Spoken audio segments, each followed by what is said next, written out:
ایک مرتبہ کا ذکر ہے کہ ہندوستان کے شہر اجمیر میں حضرت خواجہ معین الدین چشتی رحمۃ اللہ علیہ، جو کہ غریب نواز کے لقب سے مشہور ہے، اپنی خانقاہ میں عبادت و ریاضت میں مشغول تھے۔ لوگ دور دور سے آپ کے پاس اپنی حاجتیں لے کر آتے اور جو بھی اخلاص سے آتا مایوس نہ لوٹتا۔ ایک دن ایک غریب بڑھیا جو راجستھان کے ایک دور آفتہ گاؤں سے پیدل چل کر اجمیر پہنچی، خانقاہ کے باہر بیٹھی رونے لگے۔ اس کے ہاتھ میں ایک پرانا کپڑے کا تھیلا تھا جس میں بس کچھ سوکھی روٹیاں تھیں۔ لوگ اس پر ہنسنے لگے کہ یہ کیا لے کر آئی ہے، لیکن اس کے فریاد میں خلوص تھا۔ اس نے درویشوں سے کہا، مجھے خواجہ کا دیدار کراؤ، میرا بیٹا کئی دنوں سے جنگل میں گم ہے، شاید مر چکا ہو لیکن دل نہیں مانتا۔ درویشوں نے بڑھیا کو اندر لے جا کر خواجہ صاحب رحمۃ اللہ علیہ کے سامنے بیٹھایا۔ خواجہ صاحب کی توجہ حضرت خواجہ غریب نواز رحمۃ اللہ علیہ نے نرمی سے پوچھا، ماں کیوں رو رہی ہو؟ بڑھیا نے کپ کپاتی آواز میں جواب دیا، میرے بیٹے کو کئی دن ہو گئے جنگل میں گم، لوگ کہتے ہیں وہ مر چکا، مگر میرا دل کہتا ہے وہ زندہ ہے۔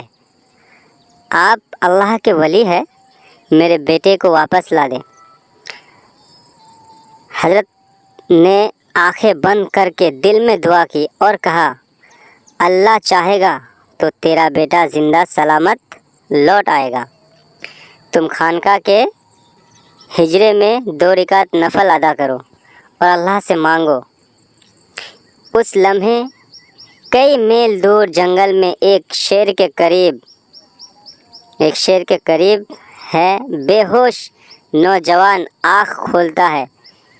اسے یاد بھی نہیں تھا کہ وہ کون ہے۔ اچانک اس کی آنکھوں کے سامنے ایک بزرگ کا چہرہ آتا ہے جو نورانی تھا، اور آواز آتی ہے، اٹھ تیری ماں تیرا انتظار کر رہی ہے۔ لڑکا فوراً ہوش میں آتا ہے اور حیرت انگیز طور پر اسے سیدھا راستہ ملتا ہے، بغیر کسی رہنما کے، بغیر کسی نشان کے۔ جب وہ خانقاہ کے دروازے پر پہنچتا ہے تو وہی بڑھیا سجدے میں ہے۔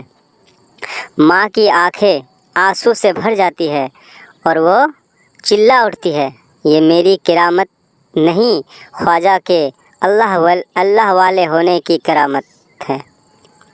لوگ یہ منظر دیکھ کر حیران رہ جاتے ہیں اور ہزاروں لوگ گواہ بنتے ہیں کہ حضرت خواجہ معین الدین چشتی رحمۃ اللہ علیہ کی دعا سے ایک مرنے والا زندہ ہو گیا اور ایک ماں کا بچھڑا بیٹا واپس لوٹ آیا۔